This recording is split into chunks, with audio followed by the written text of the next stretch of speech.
Right now, as we watch the ticker tape on this Tuesday morning, Tilray Brands Inc. is trading at exactly 8.13 USD, registering a solid intraday upward move of plus 0.31, which translates to a gain of 3.92%. The immediate reaction to seeing a stock price north of $8 for Tilray, especially if you have been casually observing it over the last few years, might be one of sudden shock or confusion. The expectation is that this is a beaten-down penny stock struggling to keep its head above water in a cannabis sector that has been decimated by regulatory delays and capital crunching. You might assume this massive price jump represents some incredible legislative breakthrough in Washington or a sudden legalization event. However, the reality is far more technical and in many ways more critical for the company's survival. What we are witnessing is the immediate aftermath of the 1-for-10 reverse stock split that went effective just yesterday evening. This 3.92% green candle today isn't just volatility, it is the market's initial verdict on a restructured equity profile. While the retail crowd might view a reverse split as a desperate maneuver to maintain Nasdaq compliance, which, to be fair, is often true, the deeper reality is that this cleanup operation opens the door for institutional capital that simply is not allowed to touch stocks trading under $5. The expectation is weakness. The reality is that this is a strategic reset designed to make the stock investable again for the big players. When you look at the price action today, hovering at 8.13 USD, you have to contextualize it against the broader market environment. We're seeing a day where risk-on assets are catching a bid, but Tilray is outperforming many of its peers. This suggests that the flush of retail investors who panic sold ahead of the split is likely over, and we are now finding a new floor. Volume is stabilizing, which is a key indicator. Usually, post-split, you see huge volatility as algorithms adjust, but this steady climb of nearly 4% indicates accumulation. It is a stark contrast to the way you might trade Tesla stock or Nvidia stock, where the moves are driven by macro sentiment or AI headlines. Here, the move is structural. It is about a company trying to shed its reputation as a meme stock and rebrand itself as a diversified consumer packaged goods holding company. Investors who use Schwab Intelligent Portfolios or engage in online investing strategies often filter out stocks below a certain price threshold. By artificially but legally moving the price to the $8 range, Tilray essentially forces itself back onto the radar of these automated screens. It is a play for visibility as much as it is for compliance. Let's talk about the business itself because the narrative has shifted dramatically from just a pot stock. If you are looking for investment help or trying to figure out how to self-investing in this sector, you need to understand that buying Tilray today is not the same as buying it in 2018. The company has effectively hedged its own bet on cannabis legalization by aggressively pivoting into alcohol. They are now the 5th largest craft brewer in the United States. This is the reality that exceeds the expectation of them being a pure-play cannabis cultivator. They own brands like Sweetwater, Montauk, and practically a fleet of other craft breweries.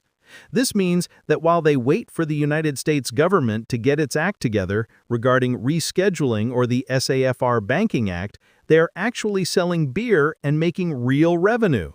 This is a defensive moat that competitors like Canopy Growth or Aurora simply do not have to the same extent.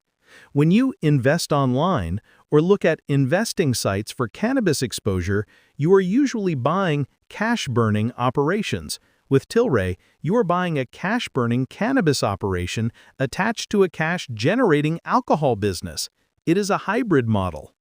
However, we must address the elephant in the room, the recent regulatory headwinds regarding hemp-derived THC.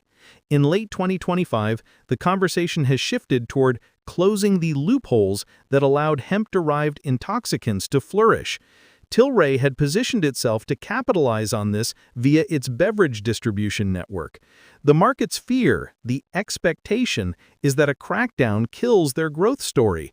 But the reality, or the contrarian take here, is that big regulation actually favors big companies. If the government mandates strict testing, labeling, and manufacturing standards for hemp beverages, the small, fly-by-night operators will vanish. They can't afford the compliance costs. Tilray, with its pharmaceutical-grade facilities and massive scale, can. So while the headline risk sounds bad, the long-term shakeout could leave Tilray with a dominant market share in a regulated environment. This is the nuanced view that sophisticated investors using an individual brokerage account need to consider. I want to pause here and get a pulse on the community because this reverse split is a controversial topic. Comment below how many shares of Tilray Brands you currently hold, and tell me, did you hold through the reverse split, or did you sell before it happened? I'm seeing a lot of mixed emotions on the forums, and I want to know where you stand. Moving back to the analysis, let's look at the institutional picture. When you look at platforms like Fidelity, specifically Fidelity Investments, you see that institutional ownership in cannabis has been historically low. Many Fidelity ETFs and Fidelity mutual funds have restrictive mandates preventing them from owning federally illegal businesses. However, because Tilray is structured as a diversified consumer goods company with a significant alcohol revenue stream, and because they are listed on the Nasdaq, they are one of the few vehicles that Fidelity brokerage clients can actually access. The reverse split further aids this. A fund manager at Fidelity Wealth Management might be prohibited from buying penny stocks, but at $8.13, Tilray is now safe to buy from a compliance standpoint. This could trigger a slow, steady inflow of passive flows from Fidelity IRAs and other retirement accounts that track small-cap indices. This is a technical catalyst that has nothing to do with selling weed and everything to do with market mechanics. Furthermore, we need to compare the user experience and sentiment across different platforms. The retail trader on the Robinhood app or those heavily into Robinhood stock trading have likely been the biggest source of liquidity for Tilray over the years. Robinhood investments in the cannabis sector were massive during the boom. But as the price degraded, many of these users were locked into zombie positions. The reverse split changes the psychology. Seeing a stock at $8 feels different than seeing it at $0.80. It might encourage those holding Robinhood fractional shares or using Robinhood cash management to average down thinking the company has reset. It's a psychological trick, but markets are driven by psychology. On the flip side, users of SoFi Invest and SoFi Investing tend to be slightly more fundamental focused. They might be looking at the SoFi Stocks dashboard and noticing that Tilray's price-to-sales ratio has compressed significantly. For a user of the SoFi Robo-Advisor or SoFi Active Investing, the question becomes, is Tilray undervalued relative to its assets? With a market cap that has been battered down and possessing hard assets in terms of breweries and cultivation facilities, an argument can be made that the breakup value of the company is higher than the current enterprise value. Let's look at the competition and the sector momentum. If you are trading on the Interactive Brokers platform, using their advanced Interactive Brokers trading tools, you are likely looking at the short interest. Tilray has historically had high short interest. The reverse split can sometimes act as a trap for shorts. If the stock stabilizes at this 8.13 level and starts to grind higher, the cost to borrow on platforms like Interactive Brokers stock trading can increase, squeezing the shorts who were betting on the company being delisted or going to zero. The zero thesis is much harder to maintain when the company is generating hundreds of millions in alcohol sales. Interactive Brokers fees for borrowing hard-to-locate stocks can eat into short profits quickly. The 3.92% move today might be partially short covering from traders who don't want to hold a short position through the volatility of a split adjustment period. Now, let's look at the financials and the boring stuff that actually matters. Tilray's strategy has been aggressive M&A. They bought Afria, they bought the craft beer brands, they bought Hexo. They've been rolling up the industry. The critique, the expectation, is that they're just buying revenue to mask a lack of organic growth. The reality is that in a nascent industry like cannabis, scale is the only thing that will matter when the walls of prohibition finally fall. By the time legalization happens in the US, whenever that may be, the market will be flooded.